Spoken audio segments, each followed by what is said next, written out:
Si j'ai traduit ces deux reportages, c'est parce que j'étais sur le cul en apprenant les informations que j'ai voulu partager avec vous.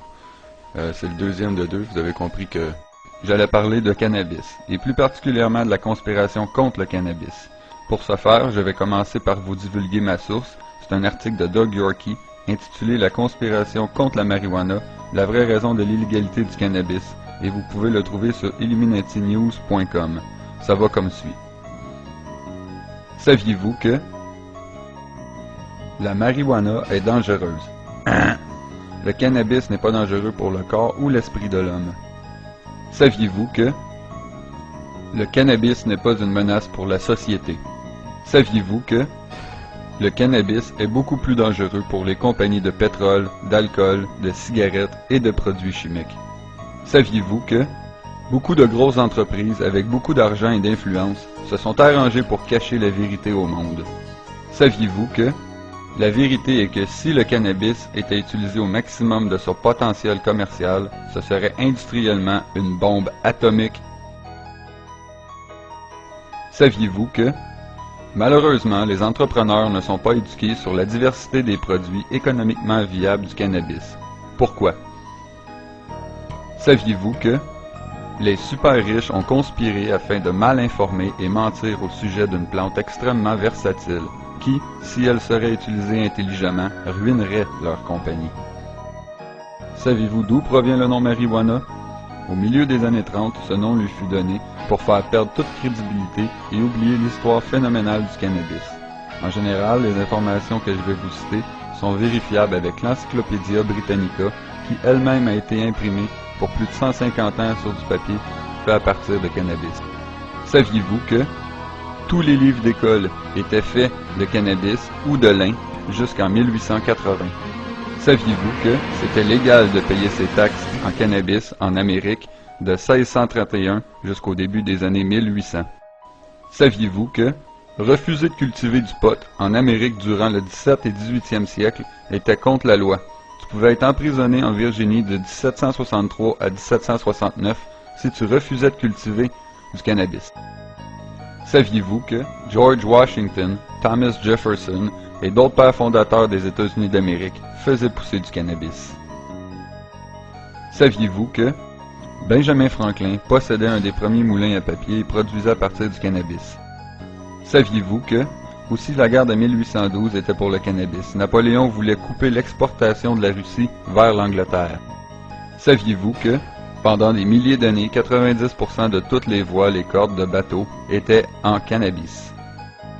Saviez-vous que 80% de tout textile, linge, drap, draperie, etc. était fait de cannabis jusqu'en 1820?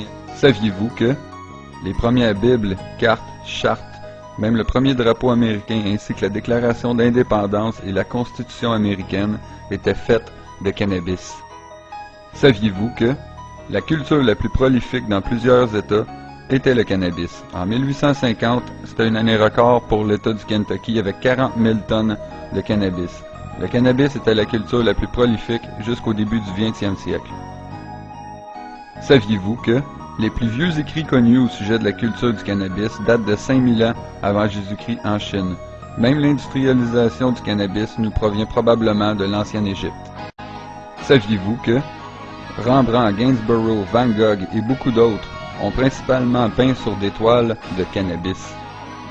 Saviez-vous que en 1916, le gouvernement américain prédisait que vers 1940, tout le papier proviendrait du cannabis. Comme ça, plus besoin de couper d'arbres. Les études gouvernementales démontraient qu'un acre de cannabis égalait à 4,1 acres d'arbres. Les gouvernements avaient développé des plans d'action, mais saviez-vous que jusqu'en 1937, les vernis et peintures de qualité étaient faits d'huile de graines de cannabis? 58 000 tonnes de graines de cannabis furent utilisées en Amérique en 1935 pour les produits de peinture. Saviez-vous que le premier Model T d'Henry Ford a été construit pour fonctionner au gaz fait avec du cannabis? L'auto elle-même a été construite en cannabis. Sur sa grande propriété, Ford fut photographié à travers ses champs de cannabis. L'auto avait des panneaux de plastique de cannabis 10 fois plus résistants que le métal. Saviez-vous que le cannabis fut appelé la première culture milliardaire? En 1938, c'était la première fois que l'argent de la culture dépassait le milliard en prévision. Saviez-vous que un magazine d'ingénieurs mécaniques ont publié un article en 1938 intitulé « La plus profitable et désirable culture qui peut être cultivée » disait que si le cannabis était cultivé en utilisant la technologie d'aujourd'hui, ce serait de loin la récolte la plus répandue à travers le globe.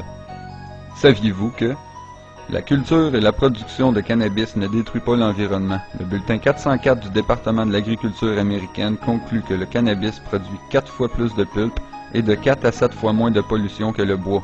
Le temps de croissance est court, ça pousse dans tous les États ou provinces. Les longues racines pénètrent et brisent le sol pour le laisser en condition parfaite pour la récolte de l'année suivante.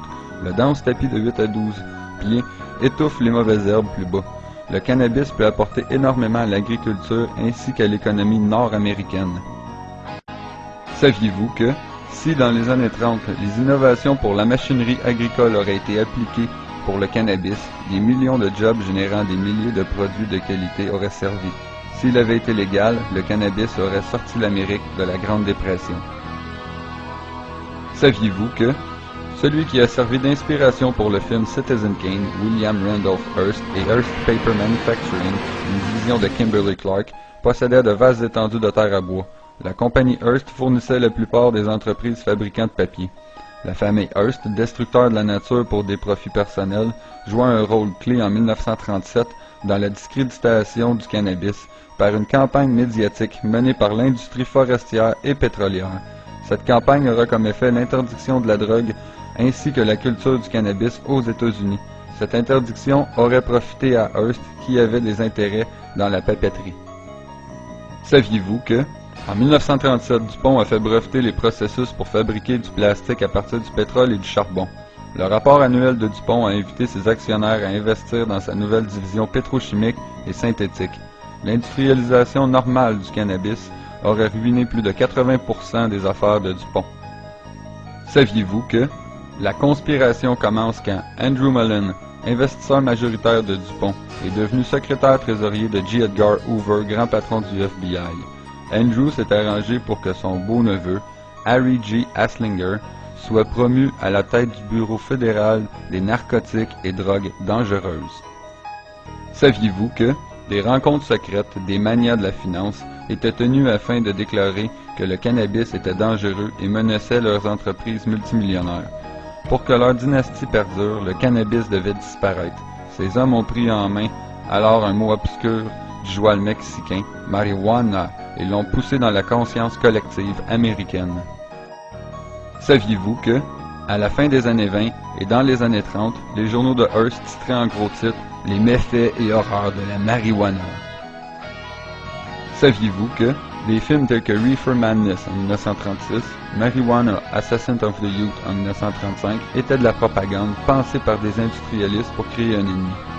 Le but était de gagner la faveur du public pour qu'une loi anti-marijuana puisse passer. Saviez-vous que tous les films dans ce temps se terminaient par « The End », la fin. Ces films finissaient en disant « Dites-le à vos enfants, tell your children, bouh ». Saviez-vous que, dans les années 30, le monde était naïf, pratiquement ignorant. La masse était comme des moutons qui avaient besoin d'être dirigés. Ils se rebellaient pas contre l'autorité. Si c'était dans les journaux ou à la radio, ça devait donc être vrai. Donc, ils ont dit à leurs enfants. Leurs enfants sont devenus les parents des baby boomers. Les baby boomers sont devenus nos parents. Fait que... Saviez-vous que, le 14 avril 1937, le projet de loi contre le cannabis fut déposé et refusé. Le Way and Mean Committee est le seul à pouvoir passer par-dessus les autres comités. Son président, Robert Doughton, s'est assuré que la loi passe au Congrès et est lui-même un supporter de DuPont.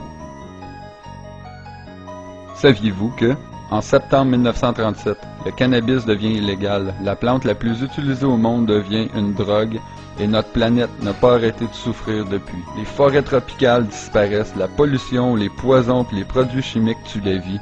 Ces problèmes pourraient être résolus si le cannabis était industrialisé. La biomasse naturelle pourrait subvenir en besoins énergétiques, remplaçant ainsi des combustibles fossiles. Imaginez.